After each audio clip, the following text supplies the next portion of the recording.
Welcome to Fat Worms. This is Bruce. We're going to have a quick look at 3 compost bins, the round Dalek style, open on the bottom, on the ground compost bins that, although they do have worms in them, their primary purpose isn't to produce vermicompost. It's just to produce a garden-worthy compost to use as a top dressing around garden beds, etc. The 3 bins I've got here get loaded and emptied in sequence.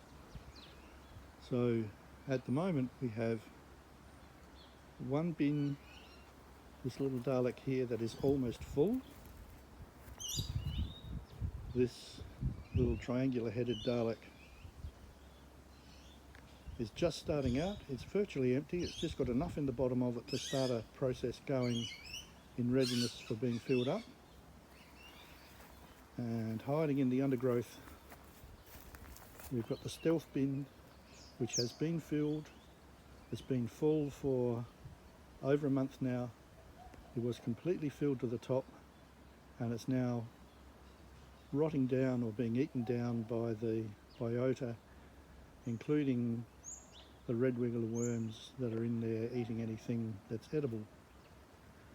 So we're going to have a quick look at what they look like in each of those stages, and we'll start with the one that's virtually empty.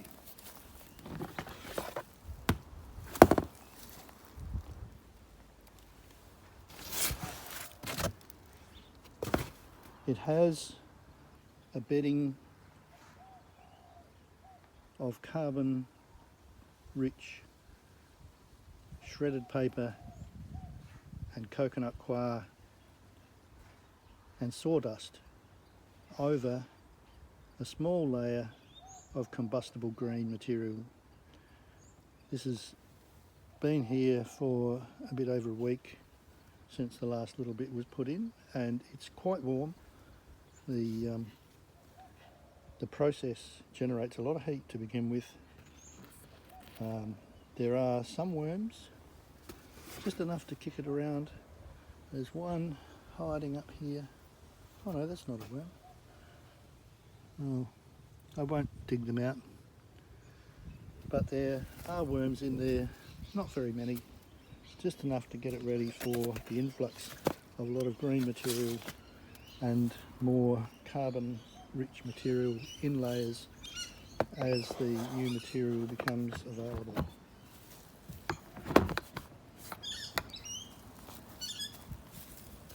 The Dalek bin that actually looks like a Dalek is the next. It's almost full.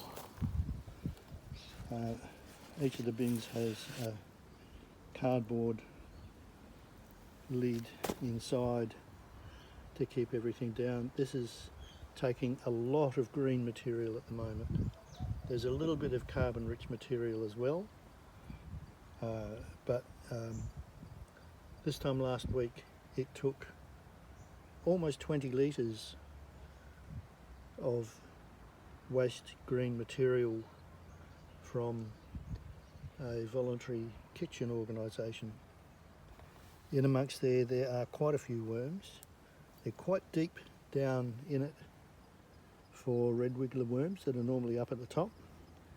It's very hot up at the top. It has shrunk from around about this level last week down to here. So it will take another substantial top up, and that will happen tomorrow. And then this will be declared to be full, and then every week or two the whole contents of the bin will be turned over by moving the bin one pace out here and tipping everything over with a fork, and then the next time move the bin back and tip it over again, but it won't then take any more new material until it's been emptied. So we'll go and have a look at the bin that's in the stage of being emptied.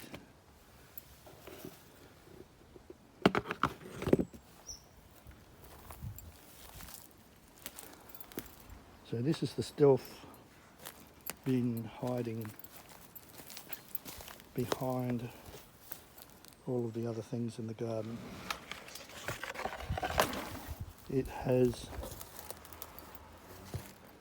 been consumed down to about a little bit over half the original volume that it was when it was declared full, and it's very moist. It's actually midwinter here. Don't be fooled by the sun.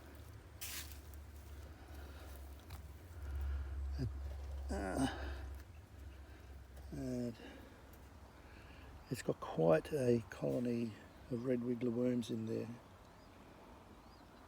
there. They have been breeding. It's now in the stage of being emptied. The first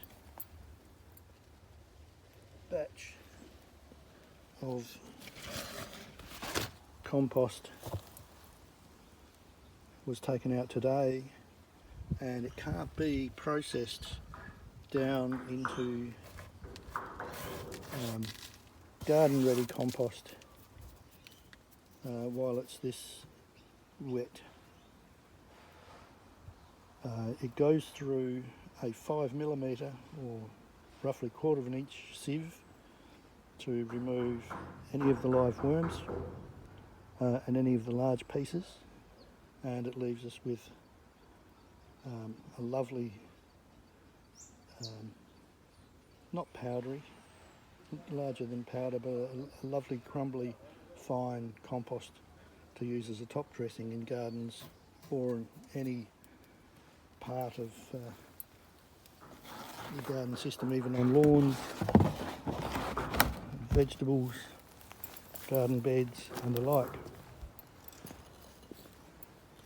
So the other part of that process is where I try to remove the excess moisture from the material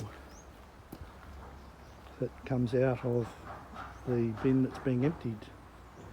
And this is the device. It's just a big plastic tub. It's sitting out here in the sun.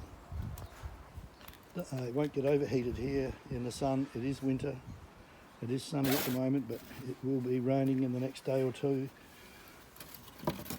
So it's full to about this level,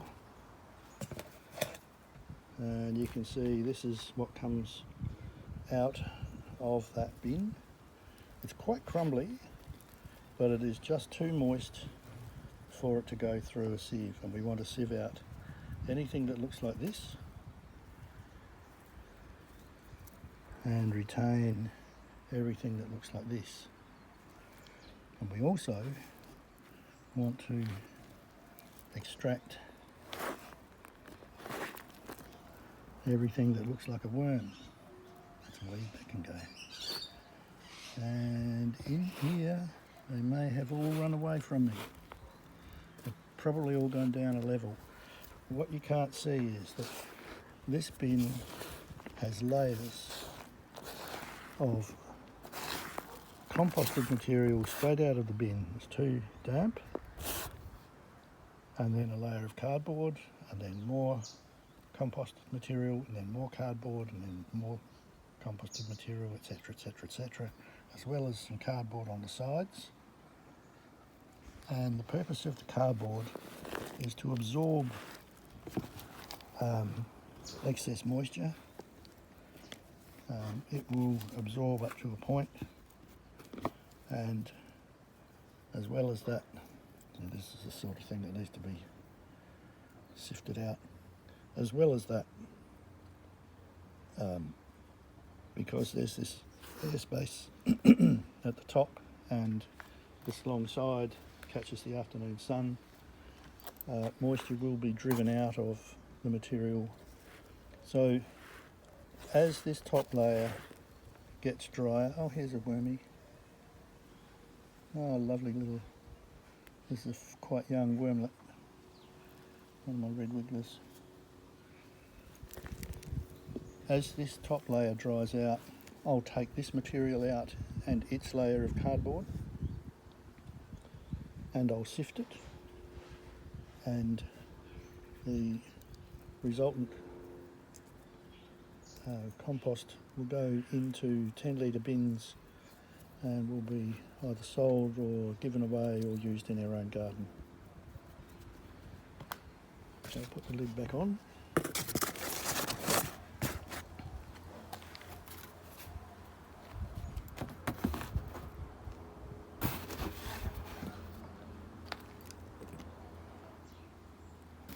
There's a substantial block on it either end to stop rodents or birds getting in and trashing it. But that's the process for the bulk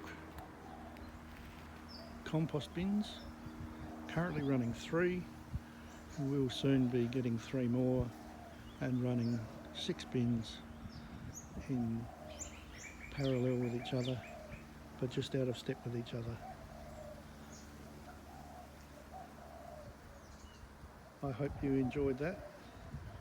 If you did enjoy it, please feel free to subscribe and or press like, and you'll see more videos of this process and my other worm processes over the next few weeks.